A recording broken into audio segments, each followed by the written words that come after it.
when you're in a period like this, no one ever really knows what's going to happen.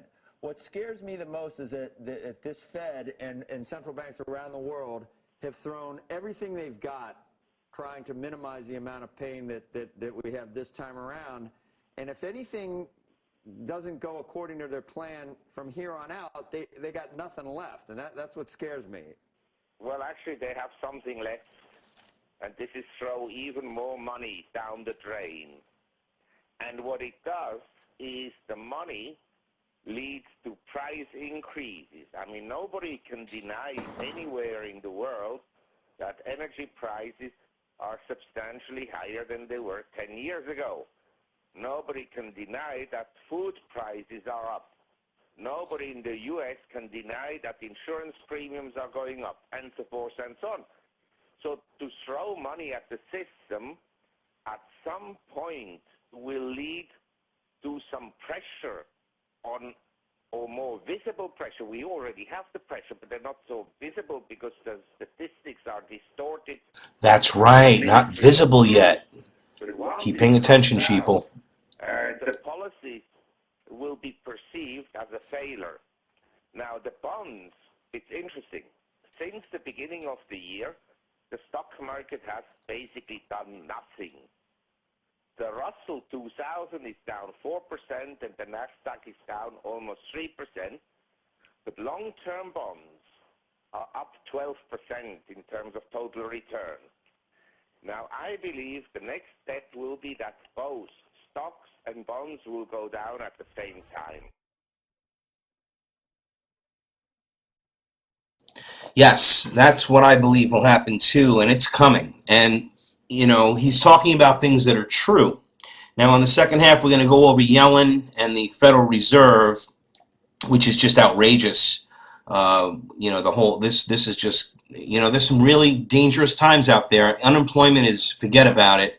And they're talking about raising the minimum wage, kill more businesses, close more. I mean, they're killing the economy of the United States. A child could figure this out. They've been doing it systematically, and now they're quickening the pace. They've been doing this for decades. This is nothing new.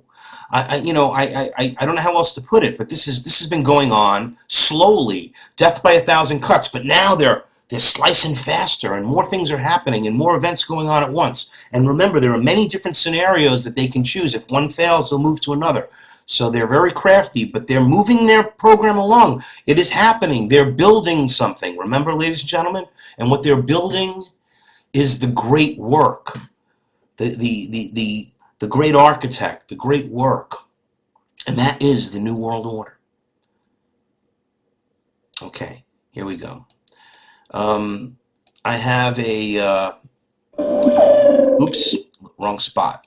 I have a short break that's going to be coming up in just a moment, and we'll be coming back with some really heavy information here. So I'm going to go into the whole thing with the energy prices being up and the food and insurance and, oh God, so many things to talk about.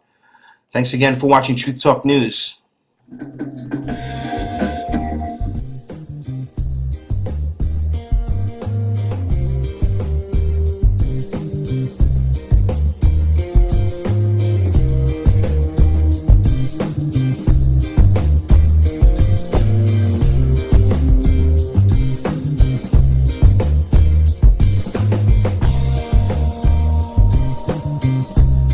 Before us the opportunity to forge for ourselves and for future generations a new world order, a world where the rule of law, not the law of the jungle, governs the conduct of nations. When we are successful, and we will be, we have a real chance at this new world order, an order in which a credible United Nations can use its peacekeeping role to fulfill the promise and vision of the UN's founders. There's a need for a new world order, but it has different characteristics in different parts of the world. The affirmative task we have now is to actually create a new world order. A world in which there is the very real prospect of a new world order, generation. It's about the future of Europe and a new world order. After 1989, President Bush said, and it's a phrase that I often use myself, that we needed a new world order.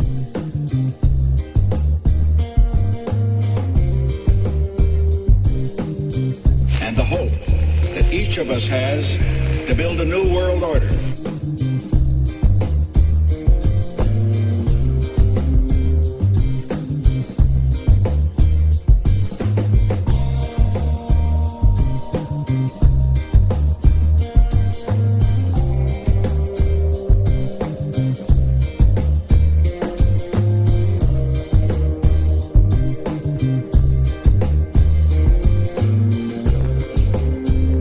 Of financial capitalism had another far-reaching aim, nothing less than to create a world system of financial control in private hands, able to dominate the political system of each country and the economy of the world as a whole.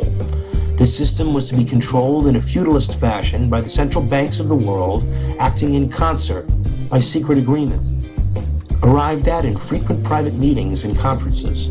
The apex of the system was the Bank of International Settlements in Basel, Switzerland, a private bank owned and controlled by the world's central banks, which were themselves private corporations. The growth of financial capitalism made possible a concentration of world economic control and use of this power for the direct benefit of financiers and the indirect injury of all other economic groups. Tragedy and Hope, A History of the World in Our Time, Macmillan and Company, 1966, written by Professor Carroll Quigley of Georgetown University.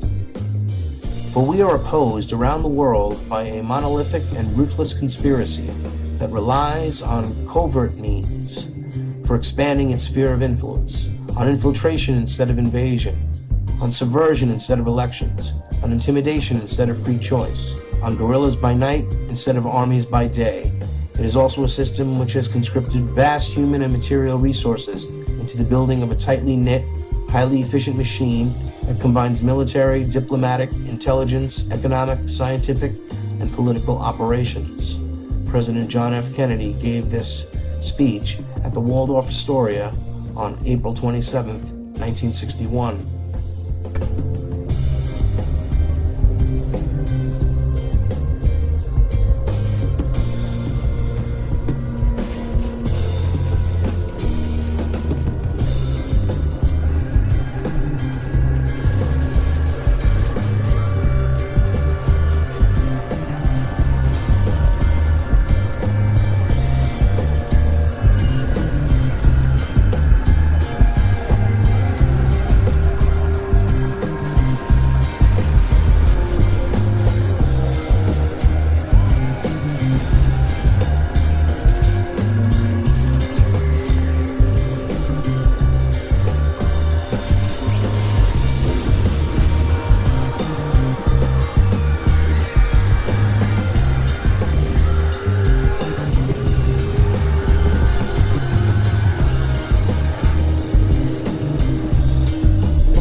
Yeah, these criminals are dropping the bomb on us, ladies and gentlemen. They're trying to blow up our economy, and they're doing a damn good job. Damn good job.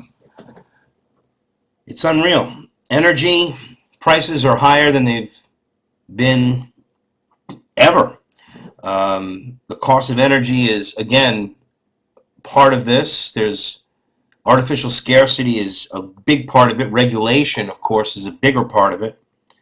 The fact that we export our oil instead of using our own oil, which is insane. This insane system that they have, where we export our oil and import our oil that we use domestically. It makes no sense at all. These are things that need to be changed. But we have to come together and understand what the truth is so that we can know the enemy and know how to fight him and be the change that we wish to see. Because what we want is really energy independence. And we want these parasites, these murderous, genocidal parasites, these psychopaths, out of the political arena. And the way to do that is truly to, just end this whole system. You have to demand term limits, just one term. And that would be it. It comes to it's just impossible to take back our country unless we put it with grassroots people, average people. It wasn't supposed to be elitists. It wasn't supposed to be this system of enslaving the population. If it was a privileged class, and it truly was, that founded this nation, ladies and gentlemen, and it was a privileged class, they allowed the nation to thrive. It's only recently that these succubuses, these evil, satanic, Luciferian scum bastards have infiltrated our government and are calling the shots to get their world government, to get their new world order, their totalitarian one world socialist government where everyone is conformed into this cookie cutter world that they create, and they see it the way that they want to see it. They are the ultimate control freaks. There's no other way to put it. And insurance prices are up. Obamacare, look what they're doing. They're destroying the wealth of this country. And now, the Fed, okay, in the 10-year budget projections it released in April, the Congressional Budget Office estimated that the federal government will run $7.6 trillion in deficits. $7 trillion in deficits from 2015 to 2024.